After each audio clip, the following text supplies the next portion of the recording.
Eureka! You found us! Welcome to the Check Out California radio show, your key to California hospitality. Hosted by Rad Gantos, principal of Rad Gantos and Associates, a hospitality and commercial real estate design firm, and Craig Sullivan, executive vice president of Park West GC, a hospitality and commercial real estate general contractor. Check Out California is focused on our state's hospitality, travel, and tourism markets, and on the large part they play in California's vibrant and innovative economic diversity and unique quality of life. Now, here are your hosts, Rad Gantos and Craig Sullivan. Good afternoon. I'm Craig Sullivan. And I'm Rod Gantos. This is Check Out California. Welcome to today's show. We've got a family member of mine, Danny Givertz, Senior Vice President, Hunter Hotel Advisors, in the studio with us today. Danny and I go back some 18-plus years when he was a rookie. Danny, welcome to the show, and thank you for joining us. It's an absolute pleasure to be here. I appreciate the opportunity. It's always great to see your smiling face, Craig. So how does it feel knowing this guy for 18 years? I think it's more important, how does it make me feel thinking how I was 18 or 19 years ago? Oh, my God. When I first met Craig... you were right out of Pepperdine. Still in Pepperdine, actually. I was 20 years old and starting in the hotel business and trying to learn the ropes. And the joke that we've said to friends for many, many years is I basically grabbed onto his loop in his pants and just followed him wherever he followed him wherever he went. That's a visual I didn't really need today. But, okay, you guys, maybe you guys can enact that or something after the show. I need to do a wide shot. I don't think we have the camera with for that. So that's amazing. So did you go to Pepperdine with that focus on hospitality in mind? Not at all. Actually, I went to Pepperdine wanting to pursue being a doctor, and then I realized very quickly that I'm not very scholastically intelligent, so switched over to business. And wow! And wound up in the hotel I didn't see that one coming. There we go. And wound up at a small motel brokerage shop. You were going for hospital and ended up in hospitality. That's a good way of looking at it, actually. I haven't thought about it that way. Two things in common: people in beds. Yeah, people in beds. actually, I think we keep them in one more longer than the other these days, right? Sometimes, yeah, exactly. Yes, yeah, absolutely. That's awesome. Danny, tell us about Hunter Hotels. You know, this is a national firm that you joined a number of years ago. You opened up an office for Hunter out here in Los Angeles. So let's tell the audience about Hunter and yourself background-wise. Yeah, definitely. So I've been in the hospitality brokerage business for almost 19 years. Yeah. I joined on with Hunter in 2010. The company itself started in Atlanta back in 1978. And over, I would say, the last 10 or so years, we've grown the company to be a national platform. Again, I've been there for about 8-9 years, and since 2011, my office alone, we've closed to date 95 hotels since 2011. Wow. A little over one a month. Last year, our company was ranked second for select service transactions with regards to property value. Nationally. What that. Congratulations. It's all I can say. You stumped the band. I'm speechless. So. Yeah, and we're number 3 across all full-service, select service, et cetera, in terms of volume sales from all brokerage platforms across the nation. So we're staying busy. That's amazing. That's great. Congratulations. Thank you. You know, you've got a great team there. It's a family shop. It's got a lot of values that, frankly, you just don't see in corporate America. No, and I think that's got to be very appealing for you as an associate to be there. Yeah, I would definitely agree. One of the major reasons why I enjoyed when I focused on joining this firm was because they were really focused on family values and relationships. And as I say sometimes, quoting Office Space, I don't want my time to be focused on filling out TPS reports. Right. I prefer my time spent pursuing opportunities that benefit everybody. Right. And the other thing I like is that at Hunter, it really is a family environment, open door policy. We all know what everyone's working on. We all work together. And that's so important in my mind, is to have everyone on board, Yep. using everyone's available resources, and not having a closed-door policy. So we all know who's talking to who and what they're saying, and it just helps us help our clients, which in the end helps us. Absolutely. I mean, it's a tremendous thing. Well, it's fascinating how that is not a common practice. It is, because everyone's looking for theirs. I think the big key word I see is mine. And, we're There of you the go. mindset, let's bring in the dollars and figure out where they go afterwards. And Right. everyone's kind of drinking the Kool-Aid, as they say, and we all believe in it. And thank God, so far, it's been a great ride. That's fabulous. Yeah, no, and I just took a minute because again, we sometimes just gloss over that. And for somebody like you said it, you joined that organization because of that. Very important to me. An example that I use, there's a lot of them, but I had a client based out here, Southern Korean company that had a hotel in Connecticut, a 17-story older hotel, and it was a conversion opportunity. They wanted me to help them sell it. It's Hartford, Connecticut is the location, just too far away for me, and it just wasn't going to get the attention I felt the asset deserved. Right. At that time, I brought in my DC office, our Atlanta office, and we all worked together and got it done, and everyone's happy. Yeah. Rather than holding it all for myself, myself. opening it up. And it was incredibly beneficial for all. There you Fantastic. go. Now, Hunter also launched a conference 20 years ago? 26 years ago, Wow, it's approximately. been yeah. that long. Yeah. Okay. And that's become one of the must-go-to conferences in the nation. It started out being a small regional, and now it's well beyond that. It was one day, and now it's multi-day. You've got all of the hotel media there. You've got all the brands there. You've got, 2,200 people attended? Soon. I mean, we pretty much are at max capacity for the largest hotel in Atlanta, the Marquis. Yeah. I believe last year we had 1,660. Okay. Wow. Yeah, I mean, and that's just in the last 8 years. That's grown substantially. Congratulations as well. to Bob Hunter and the rest of the team at Hunter Hotels. What's I mean, what's the differentiator for that, Danny? As far as there's a lot of conferences in the industry. What's made that such a successful? That's an interesting statement. I think it's fun to look back at how the conference actually was originated. And sorry, Bob, if you're listening and this isn't open knowledge, but he, I would say 30 years ago, he was at NYU, and he started a hotel brokerage company in Atlanta, and he raised his hand in a finance panel, and they were talking about large deals, 25 million plus. And he back then. Back then. And he said, what about deals? What about financing for deals and clients that are looking to sell or buy hotels under 25 million? And my recollection of the story was that he was kind of shunned, if you will, looked like, who is this gentleman? And so that, I believe, was part of the catalyst that gave him the fire he needed to start the conference. And it's his baby. I mean, it's a great conference. Being shunned is a very good incentivizer. Sometimes. Yeah. It can be, Yeah. absolutely. I mean, it's focused, I would say, more on the select service owners, not necessarily operators, because our sponsors are Apple, and it goes down the list, but more select service focused. But it's a great conference, and I got to tell you, it was part of the inspiration for why I launched Click. And Brad's heard the story a million times, and I think you probably 750,000 times. That I came away from one of the conferences one year and said, this is ridiculous that California doesn't have its own conference. And I finally put my money where my mouth is, and we launched it.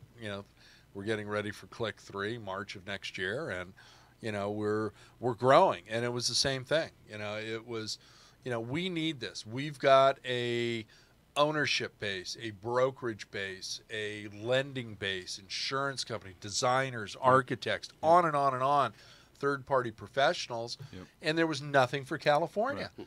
And at the time, we were the 6th largest global economy. We're now the 5th. Right. And, we've got some 470 plus hotels supposedly in the pipeline just for Southern California. And it's fascinating because, we talk about this in terms of, an industry that is reinventing itself constantly. All right. There's a lot of assets, including venue space, that is gone through this riding high and then falling out of favor. and then being sort of underperforming or not big enough, and now intimacy is key for a certain market. Focused conferences are key versus overarching everything, including the kitchen sink kind of conferences, right? And the longer you are in the industry, I think you become more selective in where you spend your time and energy. And sometimes those venues are now having a resurgence, or almost a phoenix rising from the flames, and they're in markets that are opportune markets again.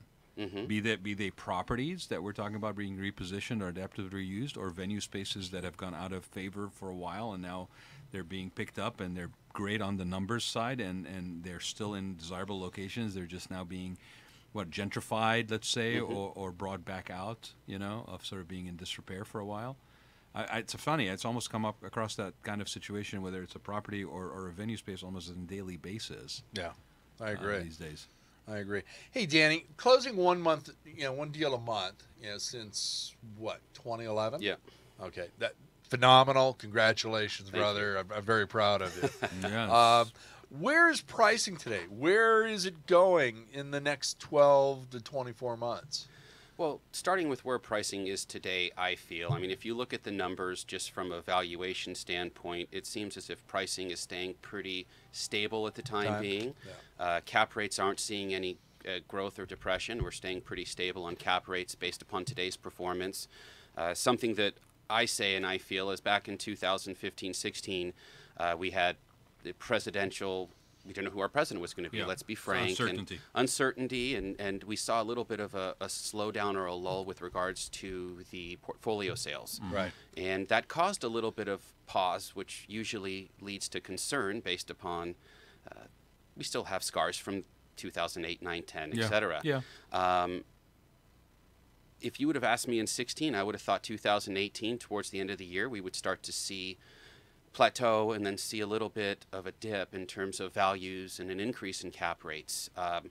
Looking at the performance today and just seeing that we're still tracking at 3% approximately ADR and RevPAR growth, and we actually saw increases in what I call the minds, the analysts and those groups are saying they've actually increased their expectations for RevPAR growth. I think that we're going to see pricing stay fairly stable at this level. 2018 and 2019, et cetera. I think the problem is that there's an abundance of buyers, whether it's overseas, sovereign wealth funds, REITs, private equity. Buyers, there are a lot of buyers. The problem is supply, and supply that we can actually trade on. So I think the market is still ripe for acquisitions. I still think that there's a lot of meat left on the bone for the next few years, as even if someone were to acquire a hotel today, I still think that they have opportunity moving forward. Include that evaluation, including the fact that there's a whole bunch of rooms and a bunch of properties that are coming online that are sort of in production now, right? I think that question, and as you stated, it obviously, like everything in our industry, it certainly is market specific. I think there are certain areas of California that are going to see an incredible increase in supply. Whether it's Los Angeles downtown with all we're seeing down there, whether it's the Sacramento area that's going to see a lot of new rooms come into the market. But I think if you dig deeper into those specific markets and we do our due diligence versus just closing our eyes and saying let's go, there is still healthy demand in a lot of those markets, and these are markets that haven't seen an increase in supply. And that's why in 10 years in some cases. Yeah, in 10 years. There's the other side of the equation sometimes, that if they build it, they being the new coming assets, they need to get a certain rate in order for that investment to be palatable. Right. So hopefully that'll help the entire market. I agree with what you're saying, but there's also a couple of other things coming into play. Let's look at Holiday Inn and their Blue program. Okay, that's now every 10 years. So everything that was done on Holiday Inn Express, 08, 09, 010, these guys are all behind the 8 ball. You look at 20-year-old Hampton Inn and Suites, where now they don't have protected areas. Okay, and you've literally got a brand new, shiny Hampton Inn Express opening up within a mile or less of the existing one. So what do? Your evaluations have got to be blended at this point when you're looking at taking something to the market. You've got to look at the age of the hotel, the transfer PIP, if there was already a PIP in play that has not been completed. How are you working Accounting at for all of your that. pricing, and are you retrading, representing Good question. buyers to the sellers, and how are you justifying things as when you're representing the sellers? I think retrading is a word that I equate to stealing. And I think that's how sellers perceive it as such. So I tend to stay away from that word. I try to stay more Lesson focused learned. on Yeah, I agree. the opportunity is what it is. Yeah. The seller wants to leave with a number that makes them feel whole, and the buyer needs to walk in with the opportunity for that asset to succeed. Now, that's how I perceive it. When we're evaluating hotels and we're taking hotels to market, we genuinely are a listing house. However, we want to believe in the hotels that we list for sale, and we want to know that we can get those assets traded, whether it's making sure that our seller is on the same page with Right, valuations, and the buyers we bring in, most importantly to the seller, are real, are going to close. We're not going to waste time. And that trickles down to the staffing. We really try to make sure that the staff are not intricately involved in understanding of the sales process until we feel we have the right buyer on the hook. Even if they're all going to stay, it generally can have a negative Impact. impact. Yeah. So when it comes to evaluating hotels, there's two fronts. One, we obviously have to look at new supply. We have to look at the age of the asset that we are focused on, the brand that it is, how long that brand is expected to stay on the hotel upon sale, whether it be 10 years or 15 years. In this case, we're referring to a Hampton or Express. Then I always recommend to my clients that are coming to us to sell hotels that they have or that we order a change of ownership PIP. And that's very important, a change of ownership property improvement plan versus an existing owner property improvement plan. And then we underwrite it. Big difference between the two. Huge difference. Well, let's take a minute for people who are listening who don't know what that is.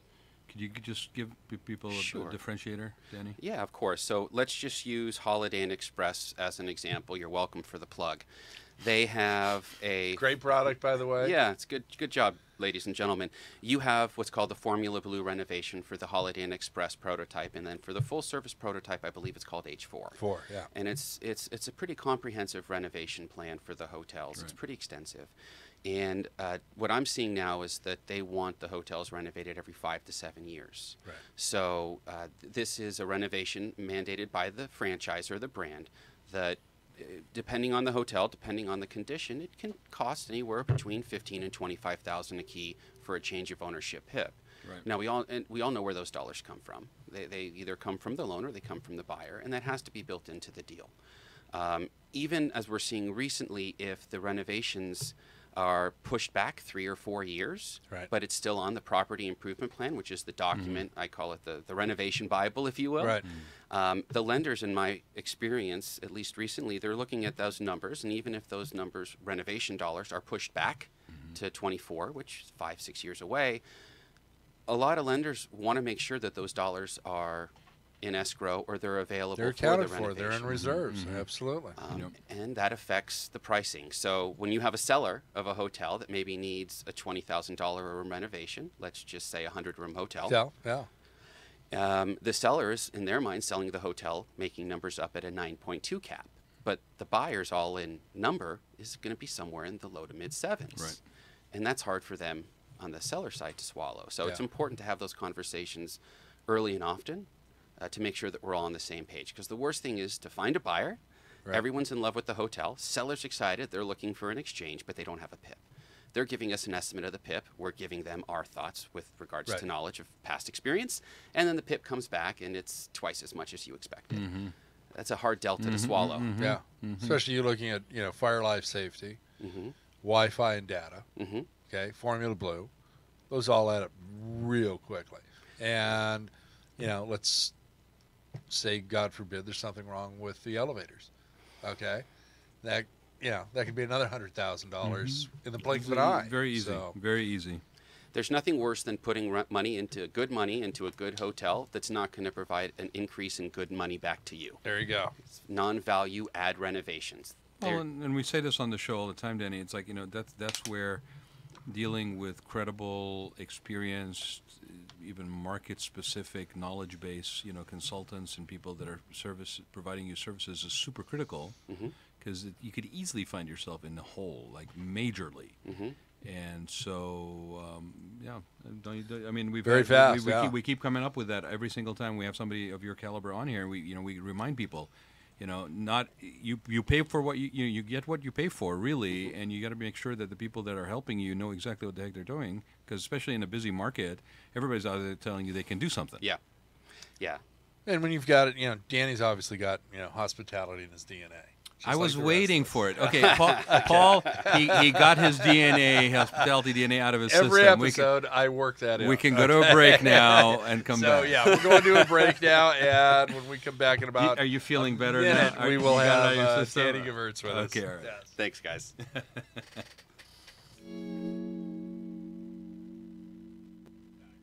Imagine what it would feel like to lose everything. Your job, your home, your family, your dignity. This has happened to thousands of the men, women, veterans, and young adults we serve at Working Wardrobes. What do we do to help? We provide career development services, life skills workshops, job skills training. We provide the perfect interview outfit, and we get clients placed in jobs. Call Working Wardrobes, 714-210-2460. Donate, volunteer, invest, hire.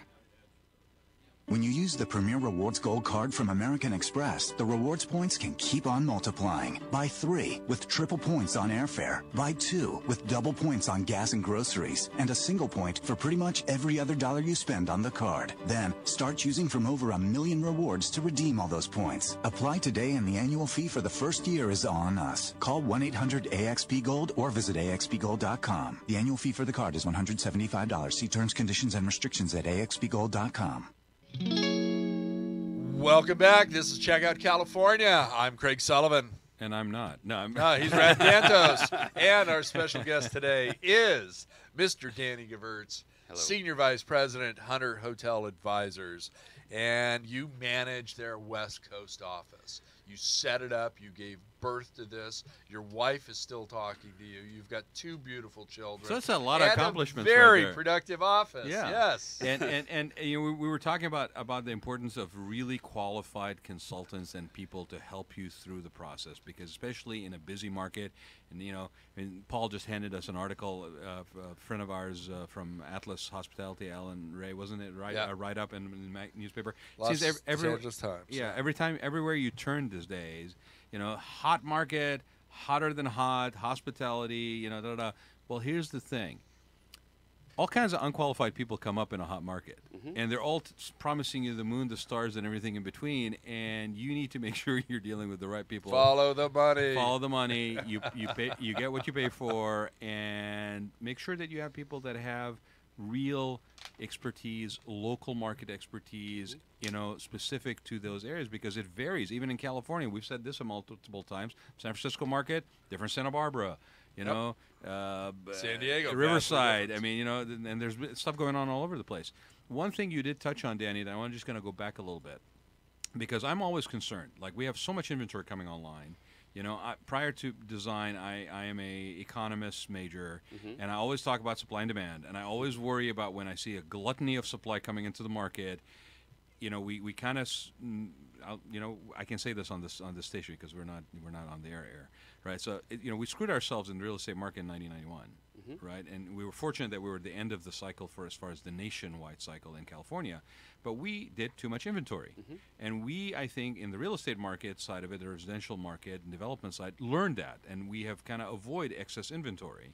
Right, and you were talking about this, and we said, depending on the market, like Los Angeles or something, that's there's a lot of demand that hasn't been addressed. So a larger inventory of rooms and properties coming online is not necessarily worrisome. But you also said that we have this built-in thing right now from 2008. We still have a memory of what happened. Right, not for long. But that's where I was going with this. Is we right now still have a little sting. If you're still remembering that, it got pretty bad in 2008. Yeah. How long do you think we'll hold on to that? Are we likely to kind of do what normal human beings do and forget about it at some point? I Question is not for you. Well, but you can take it if you want. I don't necessarily disagree with Craig, but I think that we have to have. I remember what happened in the Phoenixes, Texarkana, Fort Myers. I can go across the country, Sacramento. Right. There are a lot of areas across the country, because I am a numbers dork as well. I enjoy studying history and seeing how that can predict the future. And all we do are sell hospitality assets. Right. I don't sell anything else. I don't look at anything else with the same love. I certainly think that there's concern about that, but every market has its own litmus test to Dynamics, right, determine exactly. that. And I think that there are some markets that are going to certainly get affected by it. I mean, if you have a lot of units coming in, there's no way that you can say we're going to increase supply by 20%, let's just say over 3 years, but our demand is only increasing by 2 or 3% annually. We have to work on that. How are we going to fix that? Well, and the nature of the units themselves, the nature of the property is what you're really bringing into the market, and whether that really addresses the demand specific to that market. I mean, yeah. No, absolutely.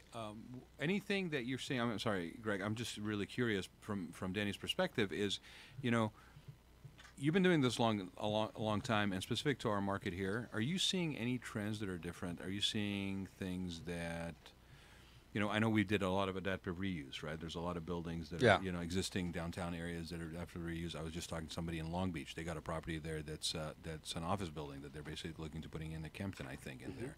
And are you seeing anything that's interesting that you're kind of excited about relevant to that?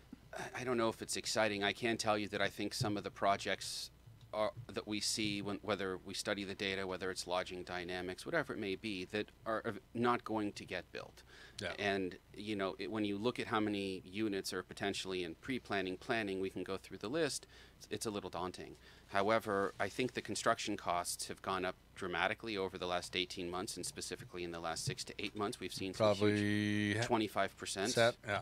20 to 25%, and these are non-tangible items that we can't really it is what it is. The cost is going to be this now, whether it's rising GC costs or tariffs that we're all concerned about. And that wasn't in anybody's vocabulary 6 months ago. So now you look at steel, you look at aluminum, you look at wood. Yep. Okay, you've got to have, you know, a plan for tariffs as well. So and the lenders are concerned about that too. Very much so. I think that there are a lot of projects that people want to get off the ground, but those projects are going to take years, even if they do get off the ground. And the cost of those projects, it's a moving target every day, and that's something. Well, that uncertainty again. Uncertainty again, and that's from a cost perspective, and that's not something I feel lenders want to hear. And when they don't. As the cost continues to rise, it hits a point where it doesn't make financial sense to build. The math doesn't work, so we go to hold. See, and that's a big chunk of it. I mean, you look, the big difference that I'm seeing between now and when we had the meltdown are a couple of things. We had full-service hotels and resorts that were leading the way in construction. We don't have that this time around. Okay. And both of you have heard me say this in the past. Look at Terranea, okay? That is the last resort. I'm never going to see another one like that built, certainly not in California, but most likely the continental United States, okay? 2 days ago, I did a posting. We've got the first $1 billion piece of property coming up for sale in Beverly Hills, on top of the hill, you know, and I still think that's where they shot part of Against All Odds, okay? Merv Griffin and various other people have owned that site. There's less than 100 people that can afford to buy that site, okay? And it's been marred in trying to get it developed.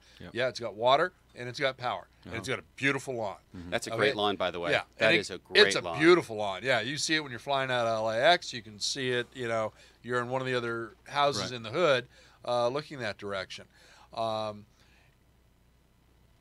You know, it took, 20 years to get the Getty built, okay? You know, this thing's going to come on the market, and I don't care if it's a residence or if it's a golf course or a golf course and a hotel and a convention center. You're looking at least another 20 years in development. Before it gets entitled. You know, before it gets entitled, and then probably another 10 years worth of lawsuits. So, you know, and who has the appetite for that, really, right? We're less than 100 people on the planet. So. Certain assets in California to get built can take 5 to 8 years. And then how can you predict? Terranea took 20. Well, it's full service, beautiful baby. I'm more your standard run of the mill. Same thing, 20 years. You know, but you know, you're looking at select service. But I think right the now, industry itself is different. different. I think the industry itself is different. The appetite for stuff like that is a bit different. You know, I mean, when Ternea went in, when you know, down south, when you know, old St. Regis property, now Monarch Beach down there. I mean, the properties of that scale, just the mindset and what was the energy behind it was different. I think the industry is a lot more fine-tuned. That's a sexy asset. I mean, that's it was a big play. I mean, that's what I call absolutely it. Absolutely it was a huge play. And to your point, it was like 100 people that would basically have the appetite to pursue something. To do that. Yeah. So it'll be interesting to see what happens. I mean, last cycle, you saw a lot of the full-service owners referring to select service as ankle biters. Okay? And it's amazing how many people have gone, no, we want to do select service now. You look at what Hilton, Hyatt, Marriott, IHG have all done, Choice Hotels, Wyndham Hotels. There is an asset class out there for everybody. And it's viable. And you know, and some sort of brand for everybody. Yeah, there is. Times two. I mean, still, you go to the city of Burbank, okay? You tell them you want to build a hotel, they're all over it. But the first thing coming out of their mouth is, we want a full-service, big, fat, full-service hotel. Not going to happen, okay? We're going to do a Hyatt House. We're going to do a Courtyard. We're going to do a Hampton, a Hilton Garden, any number of other select service. But something that you and I were touching on at lunch today is the boutique lifestyle soft brand. Yes. You know, that is sexy right now. That is fun. And they're at a price point and a demographic that is really a lot of fun as well. Let's hear some of your it's a opinions different on scale of that. business too, right? I mean, it's an attractive on multiple levels. Like we were saying a minute ago about properties that, you know, at one point, they're not big enough. It doesn't have all technology in it, you know, so it just goes into disrepair and just sits on the sidelines while everything else basically gets attention. And then roll down another 10 years, and you go, well, hold on a second. I mean, you could argue that downtown LA is kind of like that. You know? On a massive scale. On a massive scale. I think if you look, I always like to look back. If someone were to ask me this question, like, let's just say the question is, what type of hotel properties do you like the most? What do you like the most, Danny? What do you, and why? So a year ago, I would have said select service, which is obviously Hamptons, Residence Inns, Homewoods, even Home Twos, Elements, etc. And there's a lot of reasons depending on the market. A lot of those properties can provide a healthier NOI margin, so you can bring more dollars to the bottom line. You have less employees in some instances. Today, I love those brands because they're just Old Faithful. I mean, if you can get the right brand in the right market, the blue stocks. You're good. But if there's an urban location or a location that can provide a higher RevPAR, higher ADR, the right type of customer, I've been really impressed with a lot of the soft brands recently. Bingo. I enjoy watching those brands blossom. I've traveled across the country, and I make a point to try and stay in them. And one of my favorites right now is the AC brand. And the reasons why I like these soft brands is because for some of them, you're still connected. You're still pregnant with the Grand Poobah, whether it's Hilton or Marriott. You're still attached to their system. You still have this infrastructure. Reward support. points. You still have everything like that. But the thing that I like is that you don't have a rate barrier. If you're in a downtown or a boutique or an urban location and you provide an experience, although that experience may not be to the consumer's eyes, it may not be very labor intensive, but it provides an experience, whether it's a cool bar where they can make you a sexy drink, and people like that, and they'll pay more for it. The experience is driving rate, and you're not burdened by, well, it's a Courtyard. I can't spend that for a Courtyard. This isn't a Courtyard. Making names up, it's an AC, and that's a cool bar, and I have a good vibe here. I'd rather spend $50 more and stay there. I like that. And there's more flexibility from a development and a renovation standpoint for the franchisee, where he can go in there and make it his own, or he can make it... There might even be incentivization from the local government, or the municipality in terms of revitalizing a particular area. I mean, those things could end up being a catalyst for rejuvenation of a particular downtown area. It's happening all around. I mean, Long Beach is another one. You know, the art district on First Street and Linden. I mean, it's literally like a block away from the convention center. And all those single-story buildings, you know, that date probably back to the 40s and the 60s, and they're all basically being repositioned. And you can totally see how that, in conjunction with an overall business-to-business improvement and motivation plan for everything around it, is benefited to everybody. The Best Western down the street, the new hotel may be coming in. The Breakers just got changed hands. Oh yeah, right. Yeah. It's going back to being a hotel. It's back to being a hotel. It's Yeah. it is a very interesting time, especially in these sort of established areas. Yeah. Well, the thing is, as well as if it's presented correctly to the cities and the counties, is that you are giving them what they want, as you said earlier, Craig. You're giving them, in a sense, what I call a full-service light. Yeah. Right. You're not just slapping a franchise on the corner. Right. You're providing a name that is not just a courtyard, in a sense. Using that as the example, it has more appeal and allure. It's an to the attraction to the consumer. city. It's Well- it's that second or third bedroom in some cases. For, it's funny. Family members staying there versus at your house. But it's all experiential, right? So Yeah. it's all experiential, regardless of what level the property is, or regardless whether it's a select service or not. There's an element of expectation for experiential Definitely. these days, right? Yeah. Whether it's retail, whether it's hospitality. So here's the interesting thing: if you look back way or back, a spa. or for spa. I mean, or you could really do. I'm not even going to talk about who, but you can do a really bad job at putting in a spa in a new property. Okay, Like a oceanfront resort that has a spa that looks like it's out of the desert. it's no, it's a lot closer to where we're sitting right now, and it's a very puny offering for a new property, and it's already on Groupon's, and I'm not going to say who it is. Do they need a broker? For the spa. I thought it was a hotel. Never Well, mind. no, hotel's doing okay, but it's like one of those things where it's like, Spa well, will close up we just want to say always does. we just want to say that we have a spa, but yet it's not programmed for everything that is needed, and therefore not only is it a watered down, light version of something, but it's also a revenue sucks the revenue out of that real Sure. estate that could have been utilized for something else, right? But just to be able to say, oh well, hold on a second, yeah, we're and we have a spa. But that's exactly why I Or like. we have a restaurant. Like Yeah. remember the days when you had to have a food and beverage, but Yeah. you really didn't have a food and beverage. You But just- that's why it was a barbecue, a burger. I like the boutique or the soft brands, because if you don't have big business for breakfast or for lunch, you don't have to have it open. You can have a grab and go. Right. Or if you don't have big business for dinner, you may just have a very nice bar. I'm not telling each brand specific to the requirements, but you have more flexibility, which helps on labor. Well, Yeah. but Danny, And that's a big cost right now. Where I was going with this is, if you think back, okay, you go back to a locale, okay, a zone, if you will, right? Mm-hmm. You may be the person with the bed and breakfast, or the pension, or the the room, the building on the corner of the street that has about maybe 20 rooms in it or something like that. But you have a business relationship with the corner bar that is the hip place to go, and then the little Luigi's restaurant down the street that makes the best thin crust pizza after hours, right?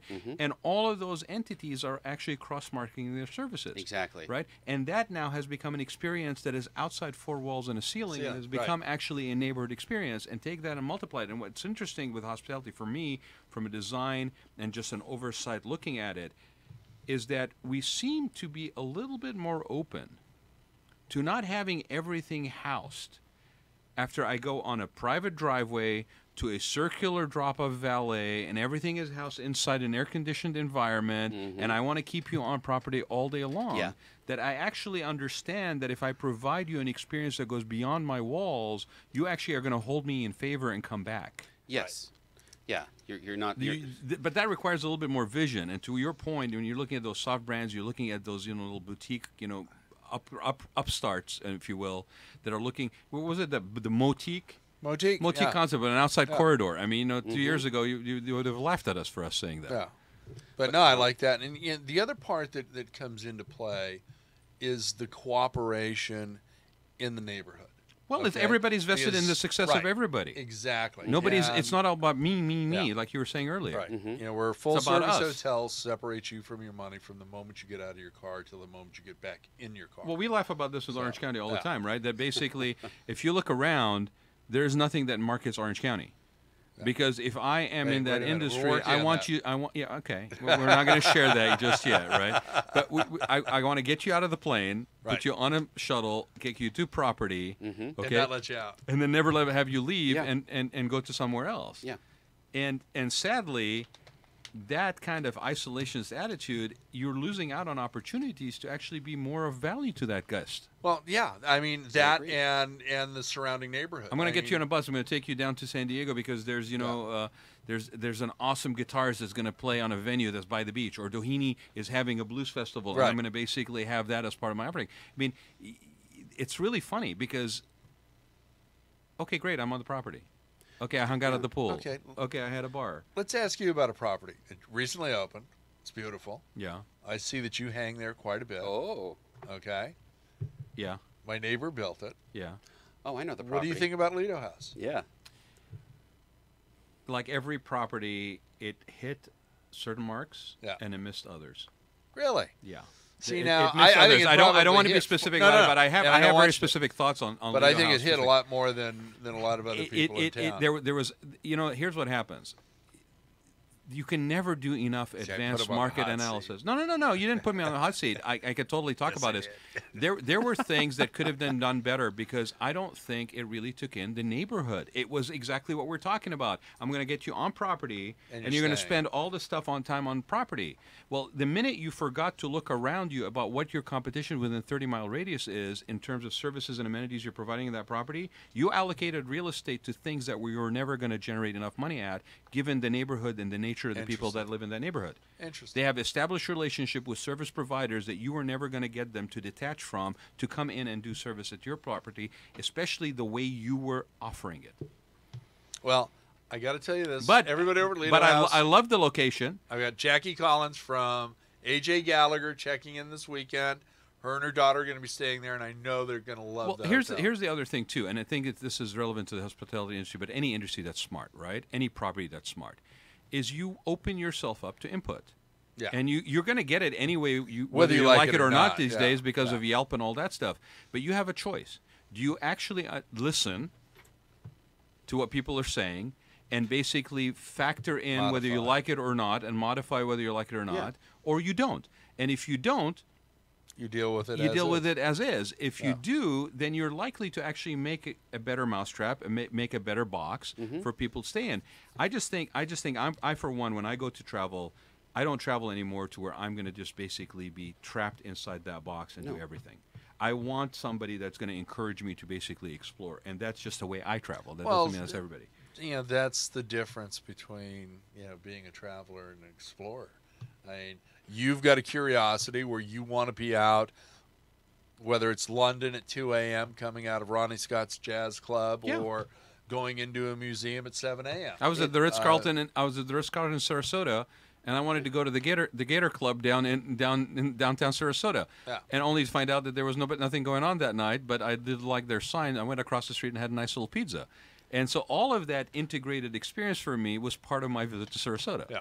I just like the way an explorer sounds versus a traveler. Next time I go on my trips, whether it's Texarkana or Winnemucca or God knows where, I'm going to change it to I'm exploring versus traveling. Okay, so I will share this with you because we do kind of touch on travel here, right? So when I went to Spain, we picked travel. Yes. yeah, we do that. tourism. Okay, yeah, all right. That's it. So I'm not off topic. No. All right. Okay, when I went to Spain, we actually got a couple of books by this guy that wrote, I think it's, I might get it wrong, Rick Steed, I think is the guy's name.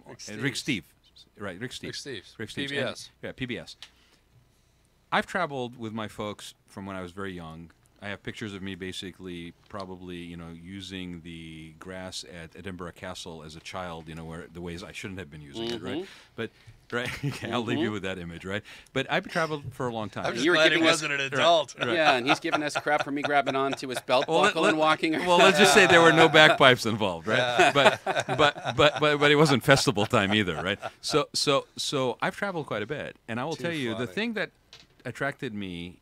Yes, it was Barcelona and Sevilla and all this stuff, but the thing that attracted me was his approach to what he suggests to you, which is that if you travel, instead of having a to-do list of crossing everything off your list, I'm going to see this, I'm going to see that, I'm going to see this, I'm going to see that, go there with the understanding that you will come back. Right. And that Don't made try a and whole see lot it of all. difference. It's So not Disneyland. I explored. Yeah. I didn't travel with a to-do list. I Yeah. explored. I allowed myself to meander down that little street when there was a siesta going on and realizing that now I'm in a country that basically is asleep for the next 2 hours, right, taking time off, and finding a little shade and sitting down and making sure I have a book with me because I'm going to basically hang out and not have any stores that I can walk into, no tourist traps that I could walk into. Exploring is great. Yeah.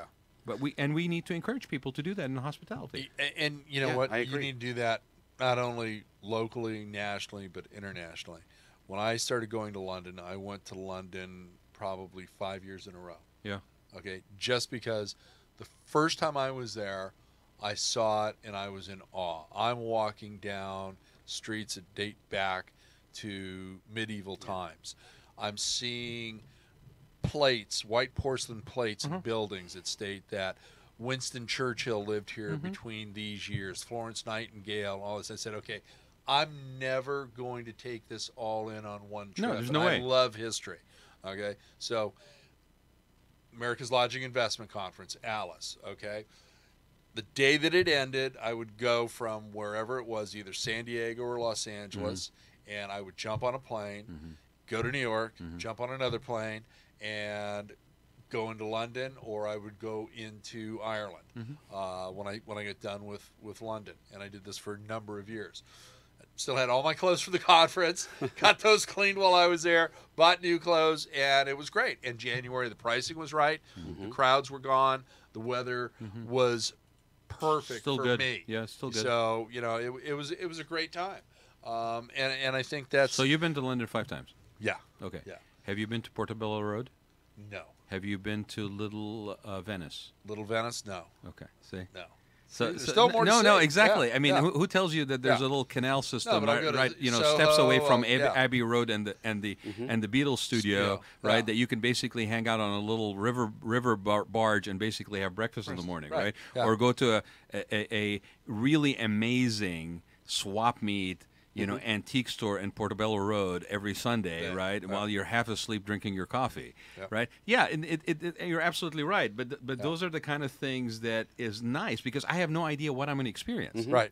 Well, okay, let's say you're... I don't need a curated existence. No. I don't need an 8x10 glossy. No. Let me get out of the property and explore your neighborhood. And if you're smart, you tie in with those people because they'll be vested in your success and you in theirs. Amen. Absolutely. I agree. So, Danny, let's get back to California. Let's get back to hospitality here. I was kind of doing fun in London. Yeah, London's a lot of fun. London's a lot I of fun. spent no 6 doubt months about there in college. I lived there for 6 months on Princess Gate. That's a Nice. great Yeah? city. Yeah. Yeah, I loved it. it. Very cool. What college did you go to there? It was part of Pepperdine's semester what program. It was was right it? next to Imperial College. Oh, Imperial, yeah. Yeah, so we were across the street. Very Name good. dropping all over the place, Danny. You started it. You started it. Okay, we've talked a little bit about the increase in construction costs. How are you seeing those costs affect today's values for existing hotels on the market and or new building getting financed and completed today? We kind of touched on it. I think you hit a point where I it think you just need to go a little bit yeah. more in depth because we're seeing a lot of construction loans, or at least hopefully. Hopefully. You're going to hit a point where it just doesn't make financial sense to build. And even if the developer, wants to push this heart project through, this love project, the lenders are going to hit a point where they're just going to say no. And the question is, once one does it, is it going to be a trickle down like dominoes going down a stack of stairs?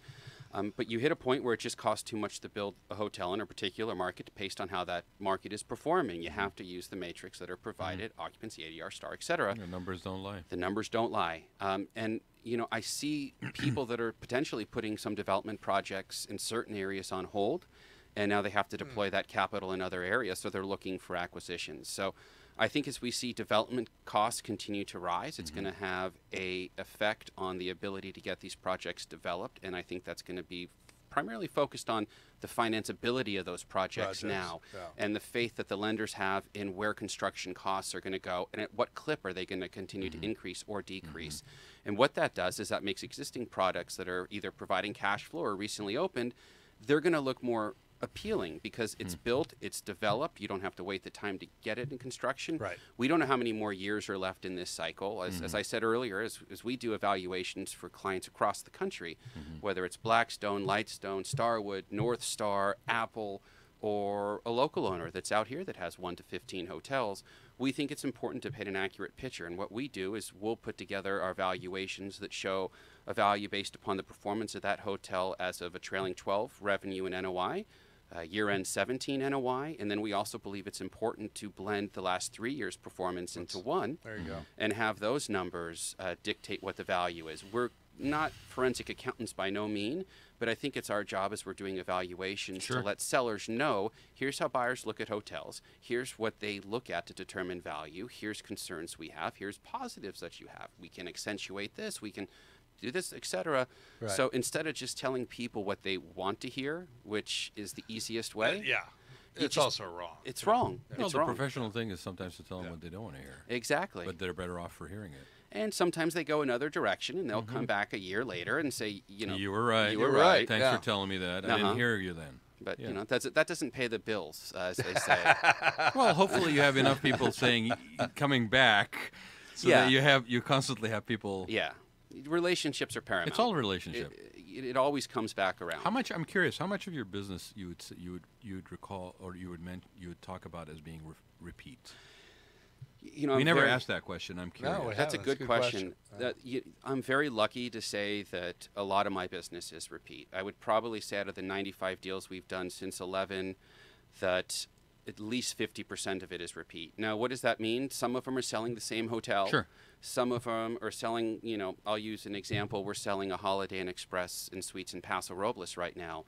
Great market, love the market. Yeah. We sold the Spring Hill Suites for about $25 million in Atascadero late last year. Nice. I sold this Express to the existing client about 11 years ago, and they're interested in selling, so it's coming back to us to sell for about $19 million. That's repeat business. I mean, I've done deals for clients in other parts of the country that they don't know anyone out there. They're comfortable with what we provide, and they want to use our platform. And so we'll do that. I mean, I sell hotels for clients in California and help them buy hotels in Colorado and vice versa. Well, it's a trust. It's a trust relationship. Yeah. So if you always chase the deal, you're just going to do a deal. If you chase the relationship and you're there for your clients, hands down, you're a part of the team. Yeah. And that's what I believe in. Yeah. You and I have believed in that philosophy. Long time. For as long as we've known one another. It's well, always if it's in about your the client. DNA, then that's just the way it is. Hey, it's a copyright infringement. You owe me a check. How about a bottle of water? You want to settle for We're a going to bottle go a of water? little bit long. So, Paul was trying to give us the high five to wrap it up at 2, but we're going to go to about 2:15, and then we're going to have a big thank you to our sponsors and to Danny. So I wanted to ask that, Danny, because we really don't, and we've had a lot of people here, and it's all the assumption is like the business is so hot and the market is so hot that just the phone's ringing off the hook. And I wanted to re-emphasize that it is very important about relationships, and that is your repeat business. I would venture a guess that if it's not repeat business, then it's referral business. We've been really blessed with that, but that's been great. But I would probably say some of our top clients right now, we're doing a bit for Starwood, a bit for Blackstone. We're doing a lot for other private equity institutional owners, but then I call it the bucket method. I like to have all 3 of my buckets full. Right. You have your escrows, you have your existing properties that you are trying to sell, and then you have future projects that you're doing evaluations for, you kind of have in the kicker. So, for me, I just like to make sure that all my buckets are somewhat full. Business. And, because we sold 4 hotels this month. Yeah. And congratulations. Thank you. So, two in Utah, 1 in Arizona, and 1 in California. And there's a lot of people out there that's like, we're done. Let's go home, take a month off. You and I both know people. That was their MO. A lot. And as we're going through that, I hate to have that point when you say to yourself, what am I doing tomorrow? Right. And that's a scary, daunting thought to have. So never getting above your skis, never feeling fat and happy, always continuing to push and keep all your buckets full is what I tell my team. The other thing I say is right now, it's guys, let's store some nuts, as they say, as you're a squirrel. Let's put some nuts away for winter because we don't know what'll happen. Let's not be fat and happy cats. Right. Let's put some away because let's remember what happened back in 8, 9, and 10. Yeah, right. So don't get careless. Continue to push. Absolutely. You've mentioned Blackstone a couple times. Now, there was a report out the other day that they need to deploy $1 billion or $2 by the end of the year, which is a dramatically short period of time. So I've got to imagine you, Hunter, and various other firms across the board are looking at potential M&A and real estate deals for them to acquire. And I've got to figure that everybody's showing them a portfolio. It's like, here's 200 hotels in the Southeast. It's, $150 million. here is a 70-story office tower in Chicago that you can get for this.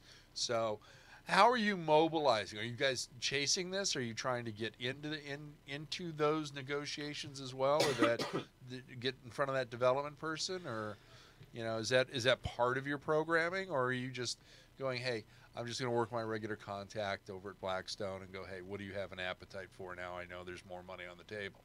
I think it's important to just be not cautious, but be aware of what they're doing. I mean, Starwood and Blackstone are going to be looking to put out an immense amount of money, and I think that that's going to be put out in portfolio acquisitions.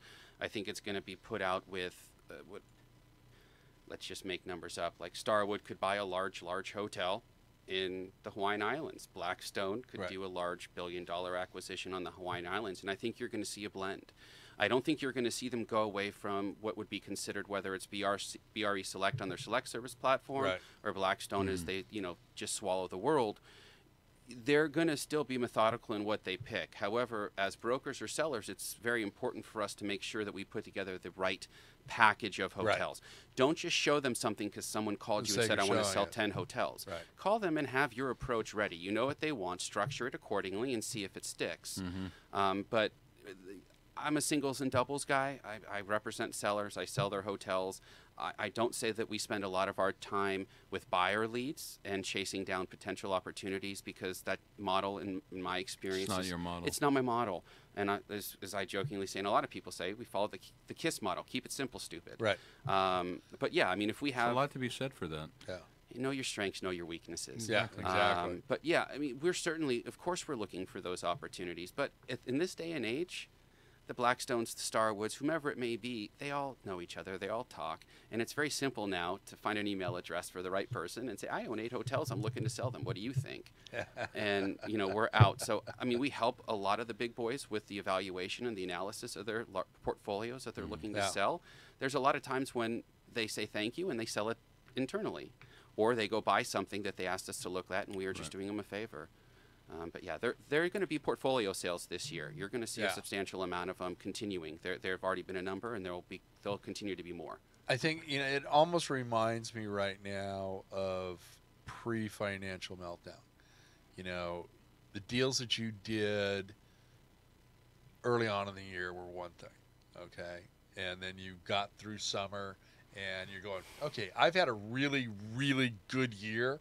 Now, how can I add to this? And then all of a sudden I would get a call from Westmont Hospitality or Torsadia or somebody else, and they're looking at 4 or 5 hotels, or Westmont in one case. They gave me a call, and they were looking at literally a 120 hotel portfolio in the Southeast, and they were going to buy it. I'm going, great, $750 million, love it. Okay, let's go. So you've got that end of the year push, and we haven't really seen that in a long time. We haven't seen that 1031 exchange and M&A and portfolios all hitting at once at the end of the year. Everybody kind of, hey, we're gonna do the circuit and say hi to our clients and thank you. But I have a feeling you've got a tsunami coming towards the end of the year. Well, and you're going to see a lot of deals. We've been on a cycle, at least like a 10-year cycle. Yeah. Right. So there's a part of it, I think, that's just human psychology, where you're like there may be no signs at all, no tea leaves that say that there's something coming that's an issue, that's a problem, right? But your gut says, wait, hold on, it's been 10 years. No, that's when you hear the word froth, right? And that's when everything goes crazy. And so there may be a little bit of holdback that's instinctively been happening a little bit this year, that, to your point, Greg, will be released at the end of the year, to where you're basically, well, hold on a second, no, we're good, let's just go. But I think, we sometimes underestimate human nature. Well, absolutely, and I think it also put all the numbers on the paper. It doesn't matter. It's still human nature factor. I think you still got to look at it because where are we in the cycle? We just hit 100-month of positive performance at near historic records. Yeah, but when do you stop talking about it as a cycle when it doesn't fit the numbers anymore, right? It's like, it's not a cycle, it's an ellipse now. Right? It's elongated. First time in nearly 20 years. Danny and I are not going to be at the same conference in September. I'm sorry. Sad. Yeah, Sad. he's got another assignment that he needs to take care of, and it's a very important one. We won't go into it on the air. But I'll be at the lodging conference, and I am really excited to hear what these panels have to say this year. I think that we are definitely in uncharted waters, and I don't have I the think safety it's- edge of the cycle to hold on to anymore. Yeah, we don't right? have that anymore. And I think, one of the major differences between Harry's Lodging Investment Conference and the CLIC Conference is I'm just focused on California, okay? It's pretty easy to talk about this state, and it's pretty Well, easy. it's an odd duck that has its own dynamics, right? And does it affect the rest of the country? Absolutely. Does the rest of the country affect California? Absolutely. So, once you've got those things dialed in, and you see and you can reflect and you can talk about the statistics and get the numbers, I think it's great. And luckily for me, I'm only focused on one state. Now, with you and your firm being national, there are so many more dynamics that are affecting you. If something happens in the Southwest or the Northeast, it affects you, and it affects you all the way across the country. So, it's okay. 100 months of positive performance. Where do we go from here? 101, 102? What's funny is the tone in our voice when we say that these days, right? It's a little squeamish. It's like 100 months. Yeah, it's like, oof, do we, we've got some uncertainty in D.C. We've got some pullback with some travelers coming into this country. Still seeing positive GDP. Right. Still seeing low unemployment. Right. We're still we've got these counterbalance things still going. Yep. But it's hard to determine. I'm looking at a lot of positive, reinforcement from AHOA and our trade organizations and the great jobs that they do. Oh yeah. But it's going to be interesting to see where we are, what we hear at lodging. The other part of uncharted territory, I think, relevant to this is yes, we have increased GDP. Yes, we have low unemployment. We have people traveling. But if you stop looking, if you stop at that level of Talking to the looking microphone. and you don't dig deeper, I think that's where we miss, because we are in uncharted territory. We're uncharted territory in terms of other dynamics, in terms of aging population, change of expenditure spending, wage levels. We've got other things going on as well that we may not be going to be impacted by today, but that could actually have a ripple effect going forward. So if we're looking at traditional milestones and benchmarks only, because that's what we have done forever, we actually may be missing a bigger story in how we evaluate and measure things. Could be. I also think that we can look at the numbers for anything and manipulate them in any way to tell us what we want to see. I think that's what's important as well. And I also feel that we're already past, as the joke was, we're in the 6th inning of a double header. Well, now we're in the we've already gone through all of the different. I don't know what we're going to say next. Is it a World Series and we're in game 3 out of 7? But we've already extended it out past. Yeah. Well, and there's a lot of people that make a living out of saying these things, right? So what are they going to say next? Otherwise, they have no reason for existence, right? Exactly. Yeah. Okay, Danny, we're going to wrap this up pretty soon, but I do want to ask you a couple more questions. Yeah. Who's buying and selling today? Is the remainder of 2018 and 2019 going to be a buyer or a seller's market? I still think that this is. Get your crystal ball out. Yeah, it's out. It's out. It's up here.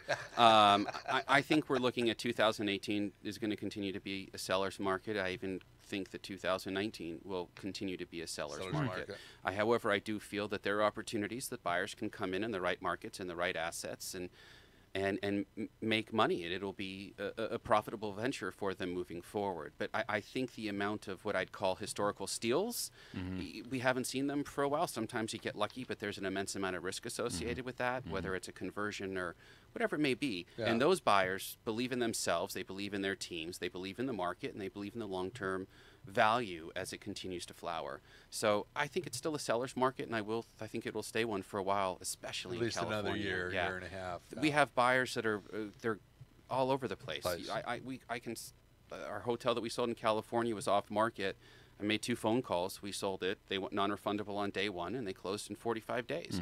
Why? Because they knew that there was 2 other people that were waiting to jump in behind them, and they are educated and seasoned enough that they know they needed to act and act quickly. We can do it now, yeah. So it's definitely still a seller's market. That sounds like from that description. Yeah. Where are cap rates today, and where do you think they will be in the next 12 to, say, 14 months?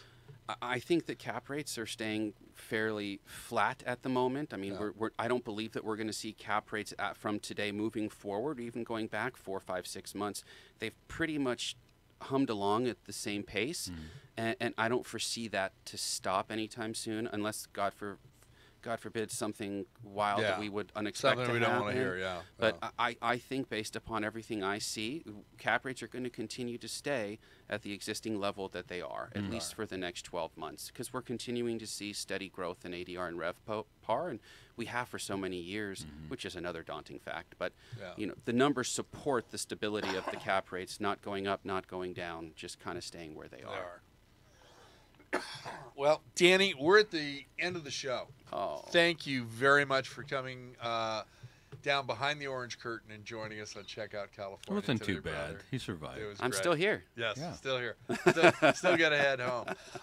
Today's show was brought to you by Rad Gantos and Associates. Thank you very much. It was also brought to you by Park West General Contractors. Thank you, Ed LaCivita and Chris Hostert and the rest of the team. Nancy Nguyen, you are the best admin ever, and thank you very much. We will probably have Mr. Mark LeBlanc here next month. Now, for some reason, our engineer Paul declined. I don't know why, so we'll talk about that off air. But thank you all very much, and we will see you next time on Checkout California. Thanks for joining us, everybody. Thank you. Thank you for being our guest today on Checkout California. We look forward to having you as a guest with us again in 2 weeks. Until then, you can always reach us through our Checkout California Facebook page or by emailing us at checkoutcalifornia@gmail.com. We love hearing from you.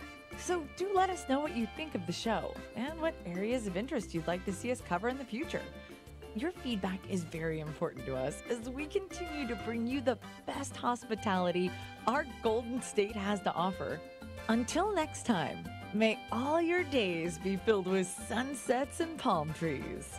Now, go experience and check out California.